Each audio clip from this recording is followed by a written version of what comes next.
I wanted to add in here and is part of a larger discussion, I think, of control is this one. And perfectionism and the culture of outcomes, because that really ultimately is what it's all about. Perfectionism has nothing to do with relationship. It has everything to do with outcomes. And we apply it to ourselves. We apply it to the things that we do. We apply it to all of those things. So it is a natural next step, if you will, when we're talking about perfectionism, after we kind of lay the foundation for all the feelings and all the thoughts and things that support control. There are things that obviously overlap between these two things. And then there are also some things that I want to emphasize that I kind of ended on. We ended on the idea of cultivating humility, not making humility an objective to achieve as much as it was something to cultivate. And perfectionism is kind of one of those areas that affects everybody. And so I ran into this little I don't know what you'd call it, cartoon or not really cartoon, whatever it is. But when perfectionism is driving, shame is in always riding shotgun, and fear is always in the back seat. And the idea behind perfectionism is it's a strange paradox because every one of us knows we can never be perfect, but yet we still desire and strive to accomplish it. Which means, essentially, speaking of failure, it means that we are always in a failure state. As long as we strive to be perfect, then we never will succeed. Because we can't. Because we all know that we're shooting for a target that we can't hit. So, in light of this, I thought I would have you watch a brief interaction between Brené Brown and Oprah. You may have seen this before, but it's her description of the 20-ton shield in the context of perfectionism in some ways, which is really kind of fascinating. Oprah's reflection back to Brené Brown is almost as profound as whatever Brené says, because of how she lived it out in her life. So here's the interaction between these two. Did she also get a car? I don't know. What emerged from me in the data was that perfectionism is not about striving for excellence or healthy striving, which I'm for. Yeah. It's a cognitive behavioral process, a way of thinking and feeling that says this: if I look perfect, do it perfect, work perfect, and live perfect, I can avoid or minimize shame, blame, and judgment. You know what I thought when I was reading this? I had another aha. Two people. This was my other aha. That perfectionism, I never gotten this before, Tom Andrews, that perfectionism is the ultimate fear. That the people who are walking around as perfectionists, who have to have everything that they are ultimately afraid that the world is going to see them for who they really are, and they won't measure up. There's no question. That's what it That's is for correct, me. right? That's exactly Okay. what it is. Okay. Yeah, it's fear. Because it's very different than trying to be excellent, working hard, and doing your best. Yeah. Yeah, and so I call perfectionism the 20-ton shield. We carry it around thinking it's going to protect us from being hurt, but it protects us from being seen. Yeah. And that the one thing that Oprah said that I would highlight for you is she talked about the idea that we live in this fear of being seen as we are and that we won't measure up. And I would change that to not just be seen as we are, but to be seen as we believe ourselves to be, and we won't measure up. It's not so much being seen as we are. That is part of the problem, certainly. But there's a bigger issue here because people will see us differently than we believe ourselves to be, or at least in using the language that we've been using in this class, is this, they look past the stained glass. They seem to have this capacity to see beyond it. And because the stained glass is designed to create a safe distance from the other person, including their perceptions. So the idea of it being a 20-ton shield carrying it around to protect us from being hurt, and instead we just simply aren't seen. And so when we look at it, let's kind of lay out some of the basics. The first one is everybody experiences it. Everyone in this room, virtually everyone on this campus experiences it. And the fascinating thing about it is, in a lot of ways, the farther up you go in higher ed, the more that's the case, I think. My friends and I, when we were in graduate school, we used to joke around about the fact that we were functionally compulsive, because it tended to be calibrated against whatever the professor expected.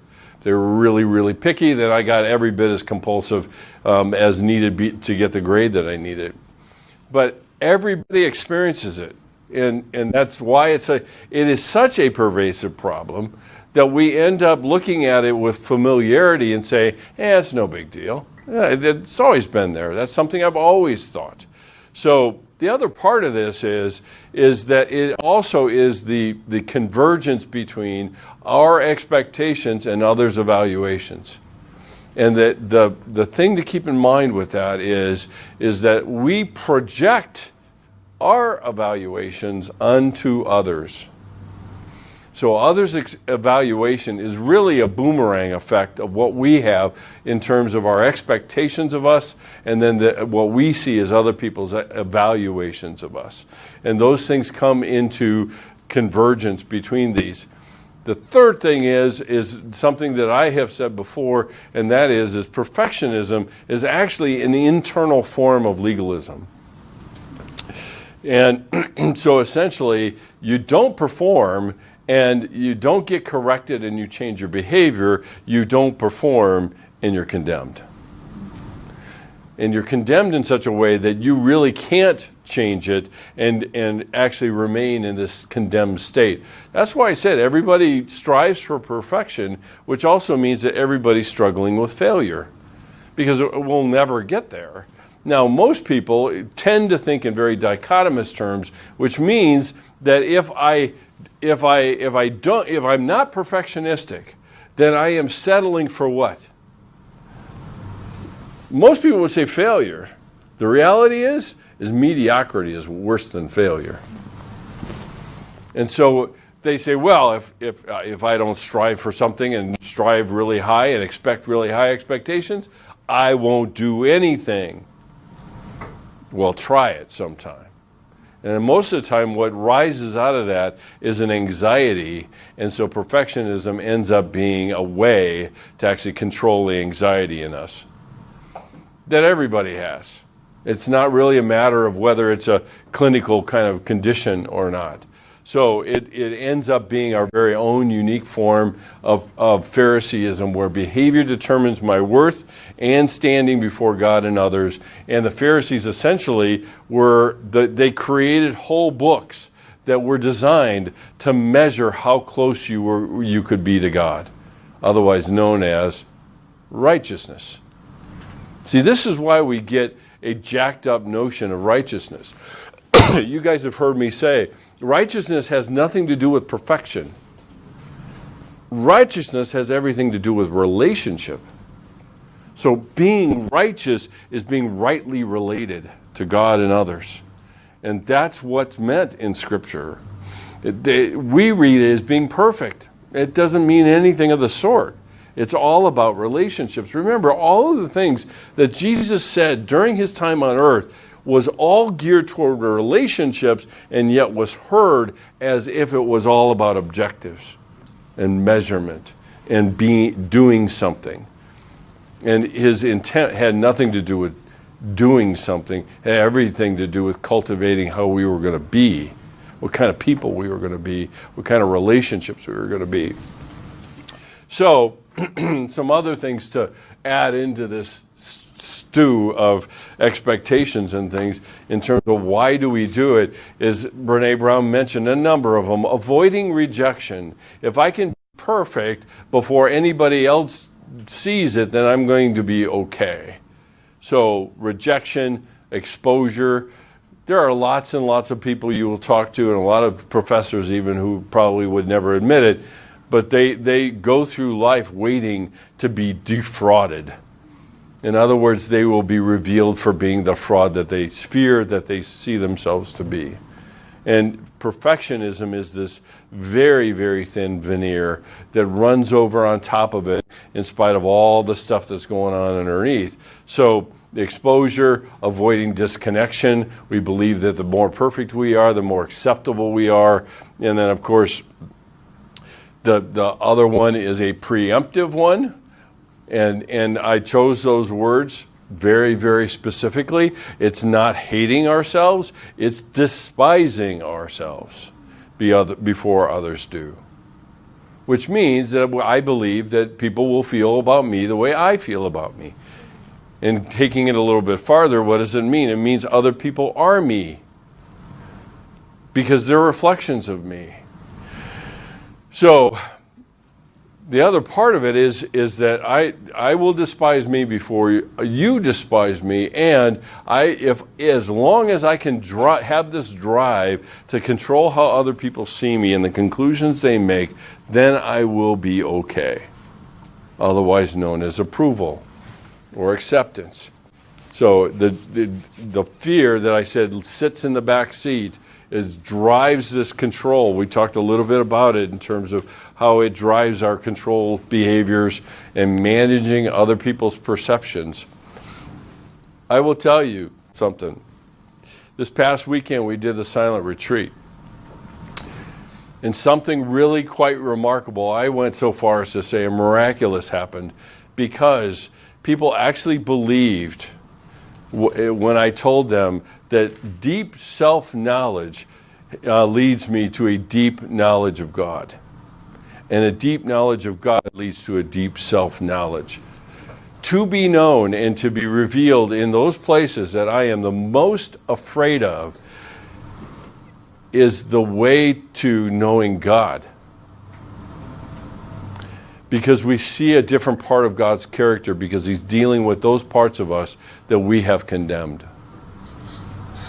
And then when we do it with other people that are saying, me too, something really, really quite remarkable happens. And that happened over this weekend. Of all I've been doing these things for a decade now. And the last 5 years I've been doing 2 a year. And there are very few retreats that I've been a part of that I've seen anything like that happen before. Because we're not fighting each other. We're not fighting each other's perceptions. We're fighting our own. And we're not really willing to let other people in on what's going on in that evaluation. And I saw some really quite remarkable risk-taking that happened. And out of that came an intimacy that nobody expected. No one. And I think there's something to that, because essentially we complain oftentimes about relationships being superficial and lacking in intimacy, and we're never willing to take the risk to be known at a dangerous level. Now, I am not saying do that with anybody. Don't walk out in the lobby and say, I've got to take the risk now. No, I'm not saying that. That'd just be downright stupid. Yeah, stand up on the stairs and just yell your life story. But I am saying that when we know we're around safe people when we're around safe people. That's why I spent as much time as I did helping you guys know safe people. When we're around safe people and we still don't take the risk, it's probably not about them. It's more about, I don't want to hear myself say this stuff. And as long as I don't say it out loud in public, it's not real. Sometimes we pull out the hammer of reality and say, yeah, well, it just shouldn't be real, or it shouldn't really matter. When everything about our behavior betrays us. So, what I want to do is unpack a table. Now, if you guys were at my workshop, this is going to be a review. I'm sure it was emblazoned on your memory, so you can just say it ahead of me if you want to do that. Whatever. So, I'm going to split it apart. This is an artificial split, okay? because and I'm splitting these two things apart for the sake of kind of portraying and helping you understand where the differences are. Because in a lot of cases, people strive for excellence and they end up in perfection. And so there's I don't know that I put it on a continuum, but there's a lot to these things that we need to kind of identify. So perfectionism. Perfectionists tend to be idealistic. They talk in imperative terms about the future. It should be, it's got to be, it has to be, it ought to be, which are all illusory. They're an illusion. Should be is not reality. Should will never lead us to reality. So they tend to be very idealistic and very demanding, internally demanding with how they see themselves. So when they do something that they're embarrassed about or they feel bad about, it's not a matter of, oops, I made a mistake, maybe I can correct it at a later point in time. Instead, what they say is, I am the worst. I can't even remember somebody's name. When we were at the retreat, I had that happen. I was thinking of one of the spiritual directors, and the main director of the retreat was out working on the truck. They had a whole bunch of snow in Sedalia, and so his truck looked like it had been through like World War II. And I walked up to him and I said, because I thought I was going to be really smart and kind of greet him with his name and everything. He said, Father Vince, it's good to see you. And he said, that's great, but I'm not Father Vince. It's like, oh, crap. And I still was wrestling to remember his name. And I couldn't pull it out of my memory until I got back to my room and walked past his office and saw his name. And I was teetering on the edge. It was like I pride myself in knowing people's names, and I forgot it. So I should have known it, was the perfectionist in me. After it was over, I walked up to him, and I looked Shane right in the face and said, you know what? I was thinking of Father Vince, who was my spiritual director when I was there, and I saw you, and I confused the name. Good to see you, Father Ed. That was his name. Got it right. And see, that's the kinds of things that make it hard for us to learn. Perfectionism never gives us space to learn. Now, we'll accumulate facts. For sure. We'll accumulate facts, but will we learn them? Because until facts are wrapped around experience, I'm not sure that we learn something. So excellence sits with the way things are, the realism of the way things are. It is. It isn't that it should be. It is, and I can live with it that way. So we're going into this awful season at the end of the year, and tests and finals and projects and blah, blah, blah. And you look at whatever you get and say, I am the worst student in class. I got a 94. I've heard these stories before. And you're saying, well, shouldn't I strive for better? Well, yeah, sure, of course. But at the same time, a lot of times we take for granted and we dismiss all of the variables that have everything to do with our performance. We don't even look at them. I'm sleep deprived and I haven't had sleep for 3 days, and you expect yourself to write a coherent paper? Good luck. And see, we just dismiss the variable and just say, well, yeah, it shouldn't matter. So, obviously, the perfectionist strives for the impossible. The person seeking excellence sets a goal and strives for it, not a perfectionistic goal, but strives for it, and it's a possible one. My wife and I fight all the time about this perfectionism thing, which is hilarious because I was the perfectionist and now I'm a recovering one, and she's the one that's a teacher, and she expects herself to do things at a level that is virtually impossible with all the demands on her time. And so when I tell her, she shows me the list of things that she plans to get done, in a day. And I said, that's enough for 4 days. And she said, yeah, but I should be able to get it done. I said, I beg your pardon? You know what class I am teaching, right? Yes, shut up, leave me alone. Okay.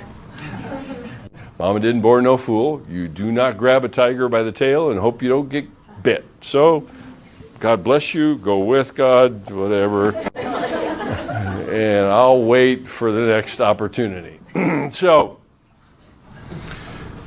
But the same things, the striving for the possible, a lot of times we think we're compromising when we look at the things that I can get done, not at the things that I should get done. So, and then they're motivated by avoiding the negative and the fear of failure. We've already determined the fact that part of the problem that perfectionists have is living in failure all the time. That's why they have such a fear of it. And they're motivated versus the person with excellence, motivated by a desire for success and striving for the positive. I have so many people that ask me, and I harass equally back, when they say, how do I do this? And the thing is that they're doing it the moment they ask me how. It's like, did you miss this point? Because we keep thinking there's some magical stepwise thing to do the very thing a lot of times we do. And that's very much a part of the landscape. So here's some more. Perfectionism, I've already made mention of the fact that perfectionism in a lot of the Western industrial countries have very much drilled us with the idea that we are a product, not a person. In human sexuality, we talk about it in terms of objectifying people. But perfectionism says my worth is tied up in what I can produce and how good it is. So it's about product, not process. Excellence is about process, which means at any given point in time, it looks like I'm teetering on the edge of failure. That's a lot of times process is that way. And so the idea of process means living with some of the uncertainty as to what the outcome will actually look like. But I would remind you, the better your process is at anything, doing a paper, creating a product, whatever it is, the better your process is, the less you have to worry about the product.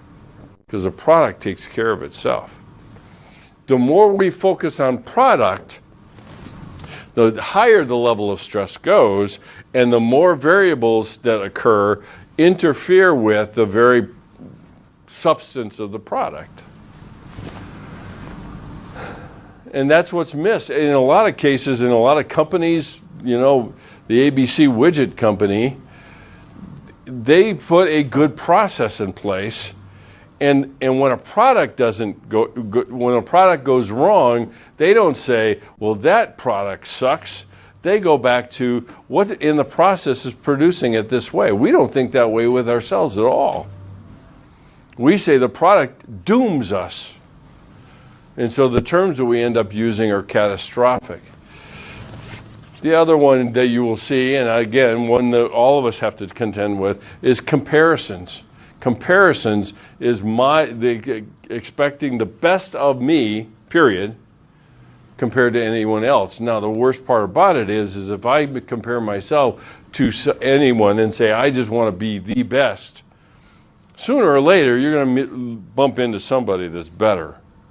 And what happens is when I bump into somebody who's better, I don't conclude that I'm just a little less than the other person. I now conclude that I'm a failure, even though I'm striving to accomplish that.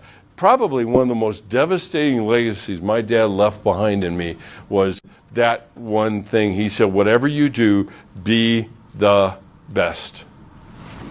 And it was well-meaning. It was very well-meaning. But the problem is I always bumped into somebody that was better than me. And since I do this dichotomous thing, and I wasn't equal to the person better than me, now I am a failure. And guess what? My behavior matched it, particularly in my undergrad. It really matched it. Because it was like, I'm failing all the time. My wife, it was a standing joke when I was an undergrad, that every semester I started saying, this time I'm going to make Dean's List. And then I would bomb a test or whatever, and guess what? Now I'm a failure. And guess what I ended up with? A lot less than, not even close to the Dean's List half the time. Because I was always setting a standard that wasn't taking into account anything else that was going on. So the person striving for excellence sees life as a challenge or an opportunity, and that's always going to be the case. Now you say, again, that's not very motivating. It's not terribly specific. I need an objective list to be able to figure out if I'm doing anything right. Right. Right. Right. In all senses of that term. Because the minute we start applying a moral standard, I did it right, and if I don't do it right, what's the alternative? Wrong. And now I am wrong. And now we're down the shame rabbit hole. The next ones. Perfectionists hate criticism even though they say they invite it. Now, why do I say that? Well, they'll invite it, but then when somebody actually steps up and does it, they get defensive. Which says something about the criticism, right? The criticism is a judgment of their worth.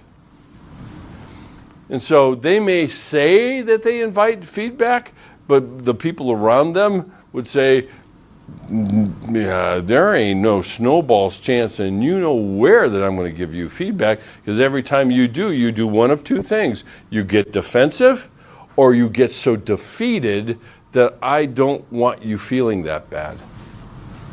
So now suddenly somebody's more responsible for my emotions than I am. And in most cases, giving somebody feedback, and a lot of times we won't, for one main reason. I don't want them to feel bad. And now who's responsible for whose emotions? Which we'll talk about next. And then welcomes criticism. The hardest thing, and I think the one thing that actually challenges us to grow the most, and I challenged you with that in the Safe People, is asking somebody, what do I do that pushes you away? And what do I do that draws you to me? And if you see this defensiveness growing up within you when somebody says, well, you know, you really do this thing that kind of gets on my nerves, and we say, I'm failing again, then, you know, this strain is always there. And then we'll run through the videotape in our head of all the things that we've done wrong. And suddenly, before too long, we have an entire library of Congress in our head of all the things that we've done wrong over and over and over again. That is the definition of hell.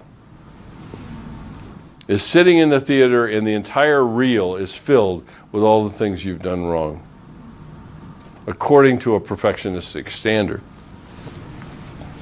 So the people that are asking for feedback and they make changes and they don't turn it into a judgment call of them are the ones that are striving for excellence.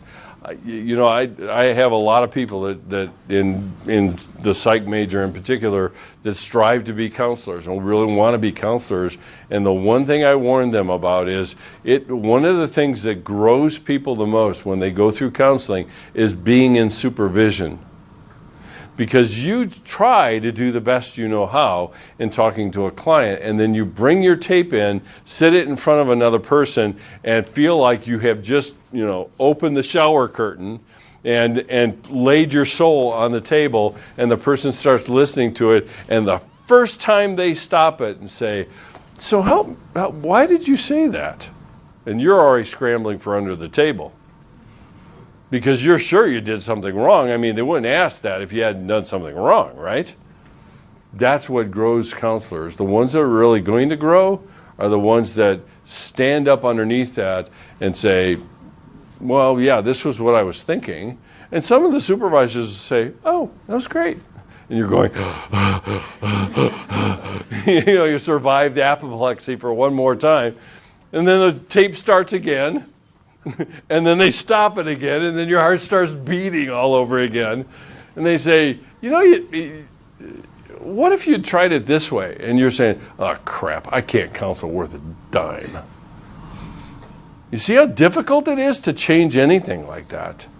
When I went into my master's degree, I had zero expectations of success because I left my undergrad with a whopping 2.99 grade point average. I blew up the dean's list every time. And so I went into graduate school expecting absolutely nothing. I was just going to fail like I did before. And what I began to find out is maybe I wasn't as dumb as I thought I was, and I did reasonably well. And then I got into my practicum, and I had a supervisor. And because of how I had grown, which was encouraging, whenever she stopped, and it was a doctoral student, and so my roles, as the farther in I went in my graduate school, before long I was one of those. But she would stop and she would say, you could do this a little bit differently. And I'd take notes and I'd say, okay. And then I'd go back and I would do it. And I would bring the tape back and she would listen to it. And she said, wait, you just did it. I said, well, yeah, aren't I supposed to do that? And she said, you have no idea how many graduate students I supervise that if I tell them something to do, they keep doing it over and over again. And that was a big, big leap for me because of some of the stuff that I teach you guys about boundaries. I already learned it before the book was written because I desired to grow as a counselor so much. I didn't care how bad it felt. I just wanted to get better. That was it. That was all that mattered to me. And that was not a magical thing. That was God working on me and being in different settings, making lots and lots of mistakes, and then eventually getting to the point like, well, if I don't shoot for it, I ain't going to find out anything new. And I was probably the most reckless of all the graduate students when it came to counseling. I'm sure that surprises you. So, okay. So, I think one more and then some other suggestions here. We've already implied that because our focus on product, then we always measure things in terms of what we have to do. And you can take this and apply this to your own spiritual development. Because in a lot of cases, we're all private little Pharisees that we want somebody to tell us what to do to be a good Christian rather than cultivating the relationship, otherwise known as process, and letting Jesus do that. So we value in terms of what we do, and the excellence part of it is value self by who we are. This is the classic split between am I a human doing or am I a human being? And that sounds quaint and it's cliche and all the other things. But we don't trust. Okay, let's go back to what we were talking about when we started talking about control. We don't trust what we say resides within us. We don't trust it. Because if we did, even marginally, I mean, Jesus said about the size of a mustard seed, which is microscopic. If we trusted that, we would cultivate being, not doing. Doing is a shortcut. And we can assure that we at least know where we are in comparison to others or in comparison to the measure. The funny thing about the measure, the bar at which there's success on that measure, it floats upward. It's the dirty little secret. Is every time you get close to success, it just floats a little higher. So we stay in this kind of failure state. So we already have hinted at a lot of these things in terms of what comes out of them. in terms of disappointment and condemnation and frustration and failure. I might add here, it's not, frustration is a mild word. It really is anger. And either it's anger turned outward or it's anger turned inward. It's one of the two. So anger turned inward is usually metastasizes into shame, or anger turned outward turns into picking fights and getting defensive, which ends up being kind of abusing myself at the hands of others, or maybe I should say with the hands of others. Or it results in this accomplishment, this sense of acceptance and fulfillment, etc. So let me show you this film clip. I think many of you have seen this before. If you were in the workshop, you've seen it. It's an accurate commercial. It's really pretty remarkable because it captures the very essence of what we're talking about here. Nobody would ever debate the outstanding product quality of Acura. Nobody would. Lexus, all of the luxury sedans, etc. Their precision in making an automobile is unmatched. I mean, it is in a lot of those categories, and Acura is just one of them. But Acura was the first one to actually capture this idea. What's really cool about it is not a single word is uttered.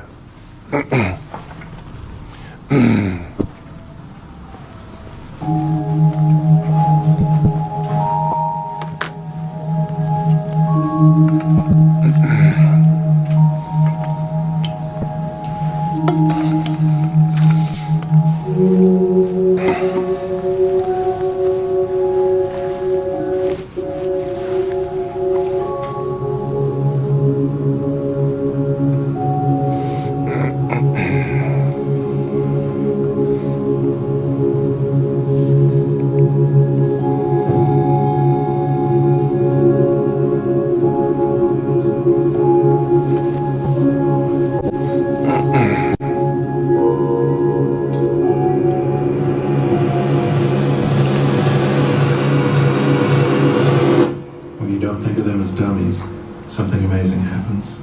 The first luxury brand awarded top safety ratings across its entire model line, Acura. No, I would change that to this.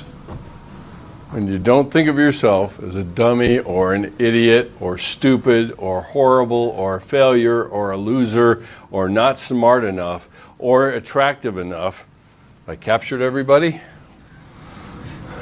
something sacred will happen. You'll find grace.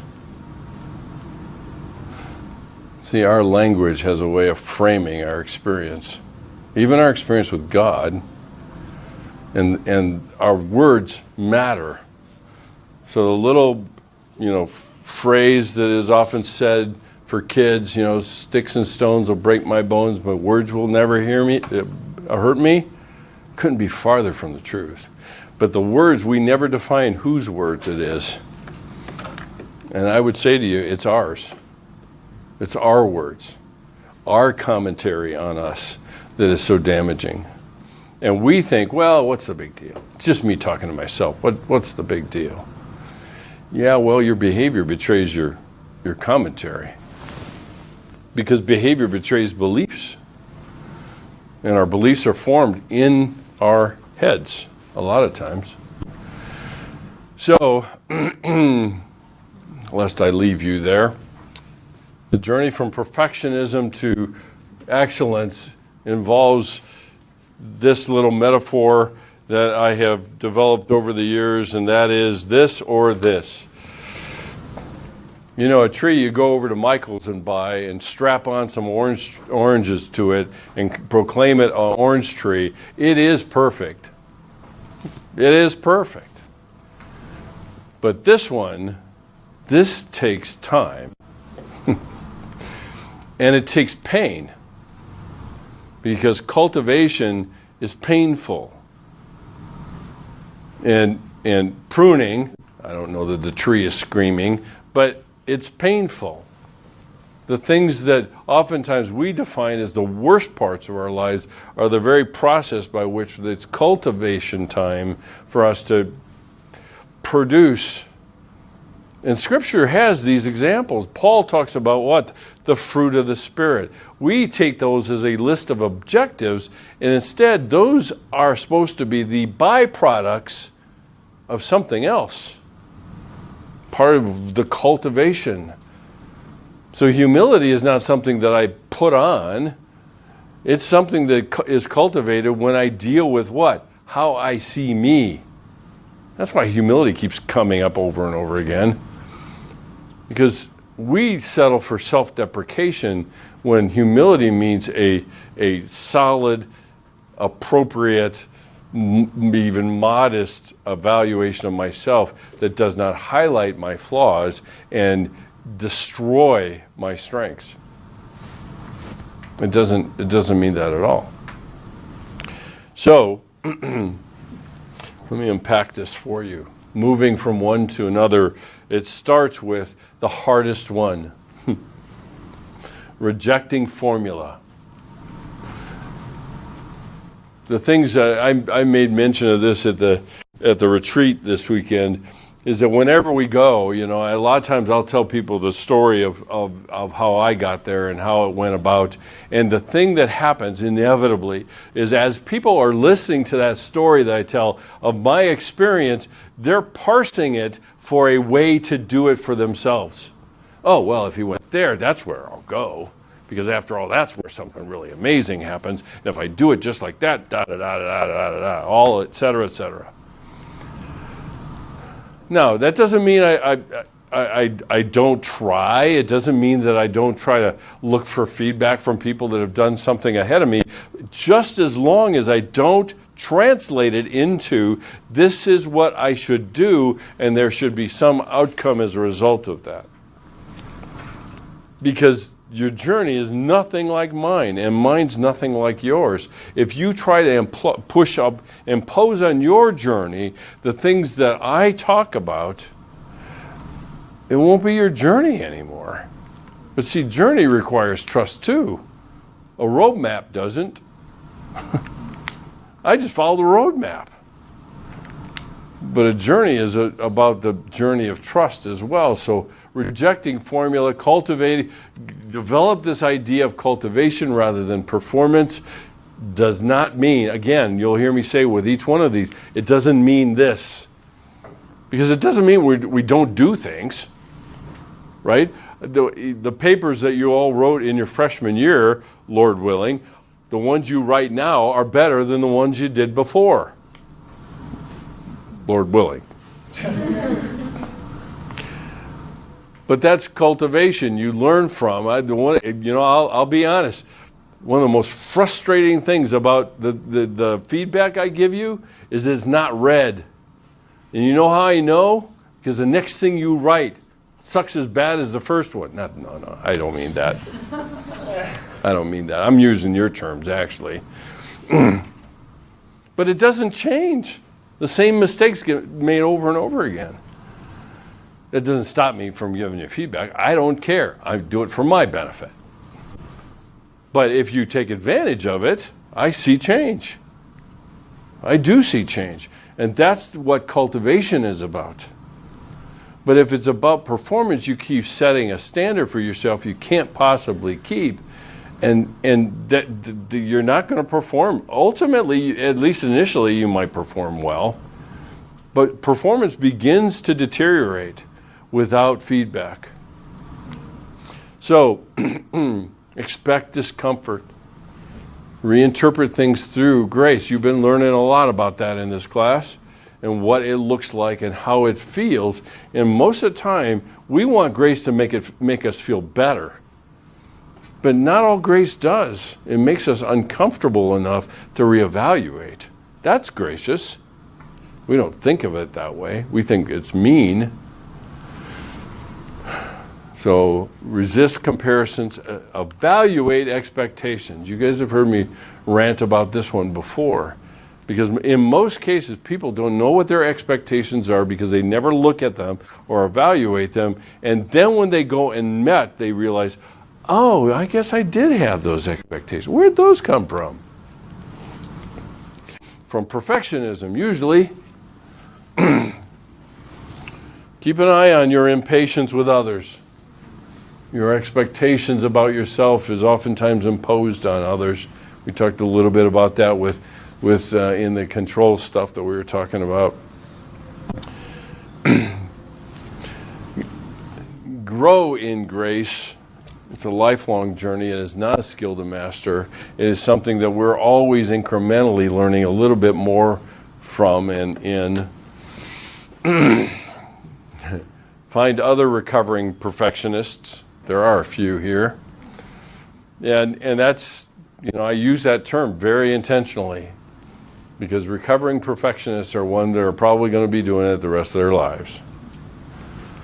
Because we fight against it. It's in our old nature really to measure. It's in our old nature to find ways to do things so we're successful, because success means value. And one of the biggest challenges here of all this list is learning to accept God's acceptance of us. And you know how we show that is when we take the risk of allowing others to know us. We can pontificate, we can do all we want and give lip service to the fact that God's community is there to help us and support us and provide us with grace and everything else, but we never trigger it because we won't even test it. Not with the best of us, but with the things that we would say are the worst of us. And generally speaking, the hardest part of all that isn't saying it. It isn't saying it. We think it is. We think it's the worst part of it. It's just revealing ourselves. The worst part of it is when somebody says, yeah, me too. That's the worst, right? Because I expect everybody to react to me like I do. And I've had lots of adolescents over the years that I've talked to, and they say, I just hate me before you hate me, because after all, if you know me well enough, you will. So I'll beat you to the punch. It's preemptive hate. And that's a part of this whole story. Because it's a lot easier to measure ourselves by product criteria than it is by process. We can't entirely know where we are. That's what the trust part of it is. So the idea of self-condemnation oftentimes lives in the words that we use and how we go about handling things that way. And then the power of grace. We've spent a semester looking at it. The pure glass people, the people that have these traits, are the ones that are continuing on the journey of appropriating the grace that is theirs.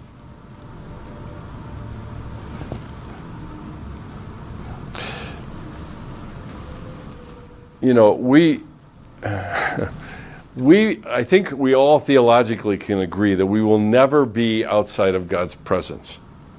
I think we all agree that we are all in Christ. But is that only the acceptable parts of you that are in Christ? Or is it all of you? And do we find something out about Jesus different than we've thought ever before when we bring the condemned parts of ourselves to Him, not just the good stuff? And the test ends up being in that community that we love to talk so glowingly about. The test is am I willing to be known by others, not God? God's safe. We don't suffer much consequences with being known by God. But we do with humans, because they're a terribly unreliable sort. But that's exactly what makes it so profound. And then we find God. I can tell you, that thing that happened at our retreat this weekend, I felt like I was literally sitting before the Holy of Holies in the tabernacle, watching God move that I never have seen before in my life. Really. In all the times I've spent counseling and talking to people and families and teaching and all, I have never seen that kind of risk taken. And to a person, they would walk out and say, this isn't just nice community stuff. there are a number of people that walked out and said, I've been transformed. Because that's what relationship does with each other. We don't buy it. We like to say we do, as long as I don't have to risk anything. But that stuff that's more powerful than anything. And it's the very thing that Brennan talks about in the Ragamuffin Gospel when he said the reformers found, the 200 proof bottle of grace and got so intoxicated with it that they infected the whole world with it. That's a grace that's dangerous. That's the kind of stuff we're talking about here. So the fact that it is a free gift, we are made acceptable before we are acceptable, is the very thing that we experience with others. And just remember one thing, all right? Grace is always against earning, but grace is not against effort. Grace calls us to continue to pursue and to participate in our own salvation, as Paul talks about, to work out your salvation with fear and trembling. But it is dead set against earning something that we have been given freely. It is dead set against that. And we keep turning it over to something that I can kind of earn somehow. So we can see our need in salvation. We can engage this process, which is where strength falls, and change is seeing the outcome. Sometimes we won't see it initially. I'll tell you, being a counselor and talking to people all the time, there are lots and lots of stories that I still don't know the end to. I don't even know that what I did had any impact at all. But how do I live with that, right? It's just a terrible ambiguity. It's like I pour my soul into counseling with somebody for 6 or 8 months, and it's like, bye, bye, and I have no idea. And why? Because I trust God in that person. And I trust God in me that spoke to the person so that investment, whatever small amount it is, actually made some difference. I don't know. Sometimes it's years later that it has any impact at all. So I thought I'd end this with just some messages of grace to remind you. I pulled them out of either the Message Bible or the Living Translation. I don't always have to measure up. No one is perfect. I never have to fear losing God's love because of anything I might or might not do. We think there's always that one fatal thing we do, and then God says, that's it. You've gone too far. I can stop comparing myself to others because God designed me to be unique, a one-of-a-kind person, Psalm 139. And then finally, I'm free to enjoy life. God doesn't want me in bondage to a set of rules and regulations. The people that Jesus busted the chops the most of were the people that wanted to box God in with a series of steps and measurements to let them know that they were close to God. The people that hung out with Jesus had already lost the battle at ever achieving those things, and they hung out with him. Because he offered them something, that it wasn't about how good you were, it was how willing, real you were to be. I said that in another lecture, that Jesus had a penchant for real people, not good ones. And that's part of this backdrop of what we're talking about here. So, that's the end. I'm not going to go any further. We've got boundaries to cover next. But I'd be curious to hear your guys' reaction to this stuff. Some of you, how many of you guys were in that workshop last fall? A lot of you were. Some of you weren't. So you've heard it a second time now. But what are your guys' reactions or questions from hearing stuff like this?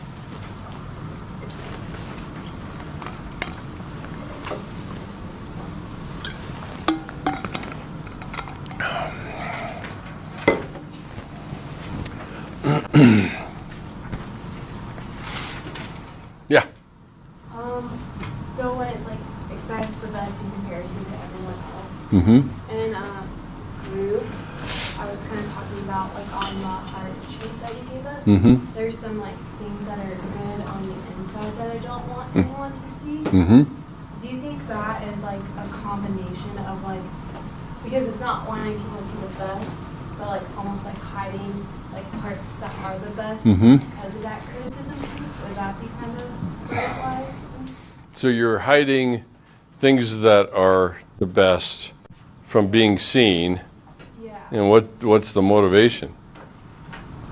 I just don't want it to be like tainted by others. How would they taint it? Well, I think it's like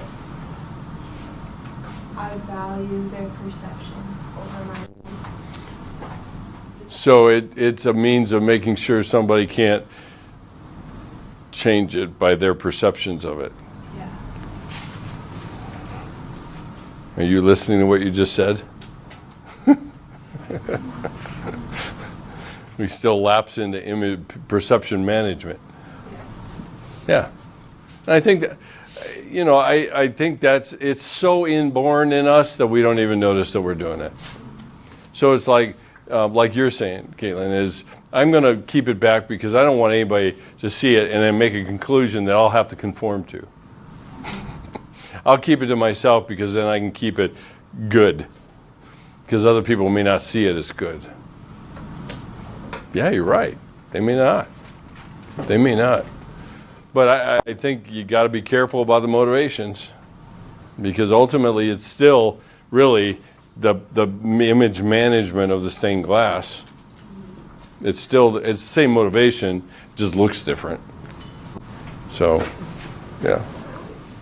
The one comment, and I'll just add this. I know you guys are probably done, but the one comment I would make, I've had a lot of people, even as we've been going through these kind of pure glass people traits and all this, a lot of people still ask, so how do I get rid of the stained glass, or how do I begin to dismantle this thing? And I think it really hinges around that, what I said at the beginning, is deep self-knowledge leads me to a deep understanding of God, and vice versa, which also means that I can't accept or embrace my self-knowledge if I don't bring it out. As long as it stays locked in me, I don't really own it. No, there's a lot that it's locked in me that I don't want anything to do with, and I don't want anybody else to hear it because I don't want them to think. Let's see where we land. We keep landing back to the same place all over again. The stuff that I saw that was remarkable in the silent retreat, I saw stained glass getting broken everywhere. And a lot of people were just kind of like, I don't know what to do now. And it's like, yeah, good, right, you're right. Listen to what you just said. I don't know what to do now.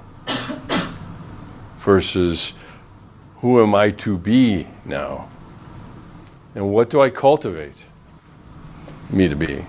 And those are equally important questions here. Moving from one place to another, it's a journey. It is not, I just flipped the switch and now I'm all about excellence. You can change your language to excellence, but it doesn't make you any less of a perfectionist. Just look at your relationships and look at how you handle projects and look at what you do when you make mistakes. All of that. And that's the purpose behind here isn't to doom you to a life of perfectionism and shame. No, it's not. It's to free you to cultivate who you are. That's what it's really all about. So, any other questions or anything? Okay. See ya. Love you later. Bye.